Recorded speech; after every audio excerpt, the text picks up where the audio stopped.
नमस्कार दोस्तों, आज हम इस वीडियो में आपके साथ डिस्कस करेंगे प्रेस फोर्जिंग और ड्रॉ फोर्जिंग के बीच में क्या डिफरेंस होता है। अगर हम बात करें, फोर्जिंग एक ओल्डेस्ट मेटल वर्किंग प्रोसेस होती है जिसमें हम रॉ मटेरियल के तौर पर यूज़ करते हैं। मेटल बिलेट को यूज कर सकते हैं, स्टोक को यूज कर सकते हैं और उसको हम डाई कैविटीज़ में रखते हैं और डाई कैविटीज़ में रखने के बाद प्रेशर को अप्लाई किया जाता है, कंप्रेसिव फोर्सेस अप्लाई की जाती हैं ताकि जो इम्प्रेशन हमने डाई कैविटीज़ में बनाया है वो हमारा मटेरियल उस आकार का बन जाए। तो बात करते हैं कैसे प्रेस फोर्जिंग ड्रॉ फोर्जिंग से अलग होती है। प्रेस फोर्जिंग में जो ऑपरेशन होता है, हम सिर्फ एक ही स्ट्रोक, जो वर्किंग स्ट्रोक होता है, एक वर्किंग स्ट्रोक में हमारा ऑपरेशन कंप्लीट हो जाता है और हमें जो डिज़ायर्ड शेप चाहिए मटेरियल की वो मिल जाती है। लेकिन ड्रॉ फोर्जिंग के केस में ऐसा नहीं होता, हमें नंबर ऑफ वर्किंग स्ट्रोक करने पड़ते हैं, नंबर ऑफ ब्लोज हमें करने पड़ते हैं हैमर की मदद से वर्क पीस के ऊपर, तब जाके हमें जो फिनिश्ड फोर्जिंग है वो मिलती है। अगर हम बात करें प्रेशर को कैसे अप्लाई किया जाता है, प्रेस फोर्जिंग के केस में हम जो फोर्जिंग प्रेस यूज़ करते हैं वो मैकेनिकल प्रेस हो सकती है और हाइड्रोलिक प्रेस हो सकती है। मैकेनिकल प्रेस को लाइट वर्क में यूज़ करते हैं और हाइड्रोलिक प्रेस को हैवी वर्क में यूज किया जाता है। मैकेनिकल प्रेस हाइड्रोलिक प्रेस के मुकाबले फास्ट होती है। मैकेनिकल प्रेस के द्वारा स्क्वीजिंग फोर्स कम अप्लाई किया जाता है, जबकि हाइड्रोलिक प्रेस के द्वारा स्क्वीजिंग फोर्स ज़्यादा अप्लाई कर सकते हैं। अगर हम बात करें ड्रॉ फोर्जिंग के केस में, ड्रॉ फोर्जिंग के केस में जो कंप्रेसिव फोर्स या जो प्रेशर अप्लाई किया जाता है उसके लिए हम हैमर का यूज़ करते हैं। बेसिकली जो हैमर हम यूज़ करते हैं ड्रॉ फोर्जिंग के केस में, वो हमारे 3 प्रकार के हैमर इसमें हम यूज कर सकते हैं। सबसे पहले होता है बोर्ड या फिर ग्रेविटी हैमर, दूसरा होता है एयर लिफ्ट हैमर और तीसरा होता है पावर ड्रॉप हैमर। तो आवश्यकता अनुसार इनको यूज किया जा सकता है। उसके बाद प्रेशर को कैसे अप्लाई किया जाता है। प्रेस फोर्जिंग के केस में जो प्रेशर अप्लाई करते हैं उसे वर्क पीस के ऊपर ग्रेजुअली अप्लाई किया जाता है, क्योंकि जो लोअर जो डाई होती है दोनों फोर्जिंग के केस में वो स्टेशनरी या फिक्स रहती है एनविल के ऊपर, और जो अपर डाई जो रैम के साथ कनेक्टेड होती है वो मूव करती है। तो प्रेस फोर्जिंग में ग्रेजुअली प्रेशर को अप्लाई किया जाता है धीरे धीरे, और जब वर्किंग स्ट्रोक का एंड आता है तब मैक्सिमम प्रेशर को अप्लाई किया जाता है। लेकिन ड्रॉ फोर्जिंग के केस में हम इम्पैक्ट प्रेशर अप्लाई करते हैं, क्योंकि इसमें ब्लो किए जाते हैं हैमर के द्वारा, नंबर ऑफ ब्लो किए जाते हैं, तब जाके हमें डिज़ायर्ड शेप मिलती है। अगर मेटल स्क्वीजिंग की बात करते हैं तो मेटल स्क्वीजिंग जैसे हमने बात की कि इसमें प्रेस फोर्जिंग में धीरे धीरे प्रेशर को अप्लाई किया जाता है, तो यही कारण है कि जो मेटल की जो स्क्वीजिंग होगी वो भी इसमें स्लोली होगी, और जिसके परिणाम स्वरूप जो मटेरियल का जो डिफॉर्मेशन होगा थ्रू आउट द लेंथ वो यूनिफॉर्मली होगा।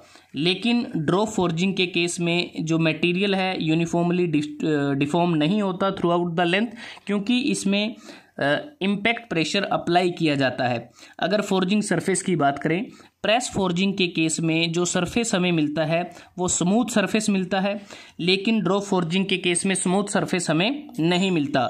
अगर टॉलरेंस की बात करें, प्रेस फोर्जिंग के केस में क्लोज टॉलरेंस प्रोवाइड किए जाते हैं, जिससे हमें जो टॉलरेंस प्रोवाइड किया जाता है वो तकरीबन 0.01 इंच से 0.02 इंच के बीच का रहता है।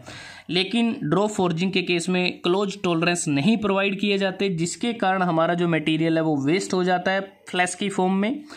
उसके बाद अगर अलाइनमेंट ऑफ डाइज की बात करते हैं, प्रेस फोर्जिंग के केस में जो अलाइनमेंट होती है डाइज की, क्योंकि लोअर डाई और अपर डाई आपस में अलाइनमेंट में आती हैं जब हम ऑपरेशन को कंप्लीट करते हैं, तो उस दौरान उनको हम अच्छी तरह से आसानी से इस अलाइनमेंट को प्राप्त कर सकते हैं। लेकिन ड्रॉ फोर्जिंग के केस में हमें अलाइनमेंट ऑफ डाई है वो अच्छी प्रकार से नहीं मिलती। ड्राफ्ट एंगल की अगर बात करें, प्रेस फोर्जिंग के केस में ड्राफ्ट एंगल कम रखा जाता है, लेकिन ड्रॉ फोर्जिंग में जो ड्राफ्ट एंगल होता है वो प्रेस फोर्जिंग के मुकाबले ज़्यादा होता है। अगर ड्राफ्ट एंगल कम रखते हैं तभी जाके हम इस केस में प्रेस फोर्जिंग में कॉम्प्लिकेटेड शेप को बना सकते हैं और बेटर डायमेंशनल एक्यूरेसी के साथ। लेकिन ड्रॉ फोर्जिंग में हमें बेटर डायमेंशनल एक्यूरेसी नहीं मिलती। अगर हम वर्क पीस डिफॉर्मेशन की बात करते हैं, प्रेस फोर्जिंग के केस में वर्क पीस का जो डिफॉर्मेशन है वो कंप्लीट डिफॉर्मेशन होता है, क्योंकि इसमें हम जो प्रेशर को अप्लाई करते हैं वो हम कॉन्टिन्यूस अप्लाई करते हैं, ग्रेजुअली उसको अप्लाई किया जाता है और स्लोली इसमें देखें कंप्रेसिव फोर्सेस अप्लाई किए जाते हैं और at the end of working stroke हमारा मैक्सिमम जो प्रेशर है वो अप्लाई किया जाता है। तो इस प्रकार जो प्रेस फोर्जिंग होती है इसमें कंप्लीट डिफॉर्मेशन वर्कपीस का होता है, लेकिन ड्रॉ फोर्जिंग के केस में ऐसा नहीं होता, क्योंकि ड्रॉ फोर्जिंग में जो सरफेस हैमर और एनविल के कांटेक्ट में होता है सिर्फ वहीं पर ही डिफॉर्मेशन होता है, वर्कपीस के इंटीरियर सरफेस पर डिफॉर्मेशन नहीं होता। उसके बाद अगर हम कंप्रेशन रेट की बात करते हैं, प्रेस फोर्जिंग के केस में मेटल बिलेट या जो स्टोक या जो वर्कपीस होता है उसमें जो लगने वाला कंप्रेसिव जो रेट होता है उसको हम कंट्रोल कर सकते हैं, जिसके परिणाम स्वरूप मेटल बिलेट या स्टोक का जो इंटरनल स्ट्रेन है उसको भी रिक्वायरमेंट के अनुसार नियंत्रित किया जा सकता है। लेकिन ड्रॉ फोर्जिंग में ऐसा संभव नहीं होता, क्योंकि हैमर के द्वारा इम्पैक्ट प्रेशर अप्लाई किया जाता है मेटल बिलेट या फिर स्टोक के ऊपर जब हम ब्लो करते हैं। अगर हम इम्प्रेशन की बात करते हैं, जब वर्कपीस पे हमारा जो वर्किंग स्ट्रोक कंप्लीट हो जाता है और डाई कैविटी के जो इम्प्रेशन कैसे बनते हैं, प्रेस फोर्जिंग के केस में बिल्कुल क्लियर इम्प्रेशन बनते हैं, लेकिन ड्रॉ फोर्जिंग के केस में क्लियर इम्प्रेशन हमारा नहीं बनता। उसके बाद अगर हम बात करें प्रोडक्शन की बात करें, प्रेस फोर्जिंग के केस में जो हम प्रोडक्ट बनाते हैं उसकी जो प्रोडक्टिविटी है वो ज़्यादा होती है, मोर इकोनॉमिकल है, क्योंकि जो प्रेस फोर्जिंग होती है ये मास प्रोडक्शन के लिए सूटेबल होती है। ड्रॉ फोर्जिंग के केस में हमारी मास प्रोडक्शन नहीं होती, मास प्रोडक्शन जो ज़्यादा होती है वो प्रेस फोर्जिंग के केस में होती है। तो दोस्तों आज हमने इस वीडियो में आपके साथ डिस्कस किया प्रेस फोर्जिंग और ड्रॉ फोर्जिंग के बीच में क्या क्या डिफरेंस होते हैं। अगर वीडियो आपको अच्छा लगा आप इसको लाइक कर सकते हैं, शेयर कर सकते हैं अपने दोस्तों के साथ, स्टूडेंट्स के साथ, और चैनल्स को सब्सक्राइब करना ना भूलें। जल्दी हाजिर होते हैं एक नए वीडियो के साथ, तब तक के लिए धन्यवाद। आपका दिन शुभ रहे।